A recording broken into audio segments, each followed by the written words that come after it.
I mean, you've seen the scale of the interior of the organ. It's really amazing that it has survived in the condition that it's in, which is really good condition, because there are other instruments that have met sort of horrible fates because they were in a space where they weren't looked after. And this organ had the benefit of being surrounded by this sort of bubble of retail, because there's always been a department store here, and so someone has to protect the merchandise, and so it's always been occupied, and so the organ has always been sort of protected. But if you think of the organ in time lapse over its whole life, it's sort of like swirling retail around it, but the organ just sort of stays there. And also, I should talk about Macy's. You mentioned the Christmas show. A lot of people know the organ best through the Christmas light show that's been going on here since the 50s. And Macy's has actually been really, really good to the organ, better than any company has been probably ever since the very beginning. They've been really great. And one of the things they did to care for the organ is they completely rebuilt the light show. And they used the original design, but they completely redesigned the way it's installed, and it's been totally replaced with LED lights.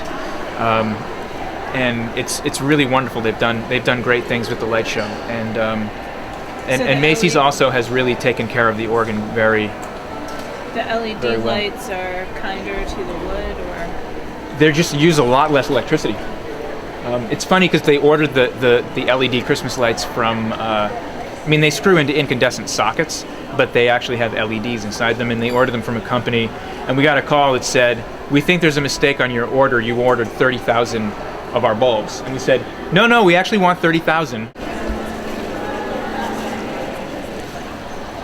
Basically, the organ sort of languished for about 30 years, and a lot of it fell into disrepair.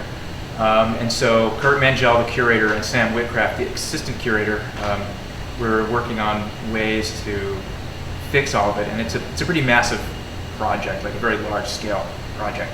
And they had these symposiums where volunteers who work in the organ building business would come, volunteer their time, fly themselves to Philadelphia, and work for free. And the nonprofit, the Friends of the Wanamaker Organ, would pay for their room and board while they were here. So it's like these big week-long meetings where everyone just works all day and then goes out to dinner and gets up the next day. And so that was pretty much how work was getting done. But then there was this one day when Kurt, the boss, and some other people were eating in this little cafe that used to be here when it was Lord and Taylor. And they were sitting there eating, and this older woman approached them and said that she and her husband had lived in Philadelphia, loved the organ, would listen to it all the time, and he had passed away, and she wanted to know if there's anything she could do to help out the organ. So they gave her their fundraising menu, and the top thing on the menu was move and restore the orchestral division, $250,000. So her name was Mrs. Brickman, and she got back to us, I think about a month later, and gave us $250,000 to move and restore the orchestral division of the organ. So that's basically one big room of pipes. I think it's 10 or 12 ranks or something, but it's about the size of most church organs, although it's just one little part of the Wanamaker organ. And the reason why it had stopped working is that it was very difficult to hear. It wasn't very well designed in the beginning, and so people just never bothered fixing it, and it just totally stopped working. So Mrs. Brickman gave us the money to physically remove the entire section of the organ, rebuild all of the parts that make it work, and restore all of the pipe work. And then we actually... Tell us the story again about this very fancy looking set of pipes that's not really pipes. Well, they're decorative pipes. So that's the organ facade. Originally, the organ was just in the room, and it plays through the plaster grillwork up there.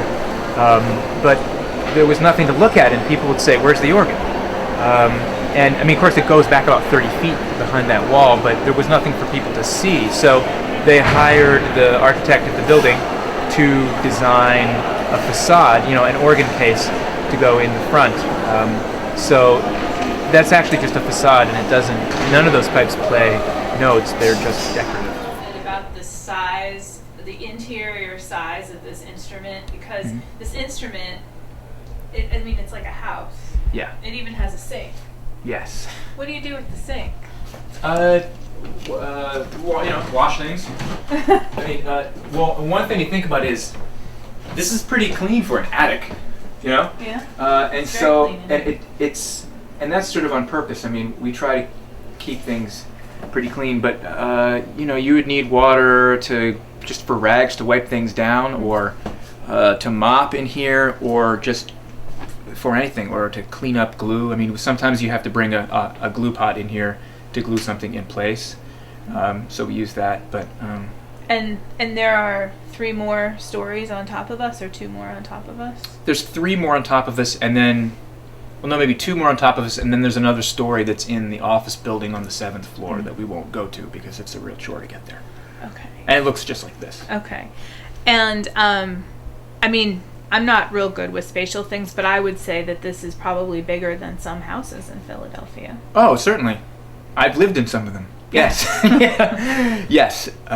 Do you know the square footage? I don't know the square footage. We actually got a laser tape measure and measured the size of the chamber that we're in, of the main space that the organ's in, and I don't know the measurements offhand, but I can get them for you before you leave today.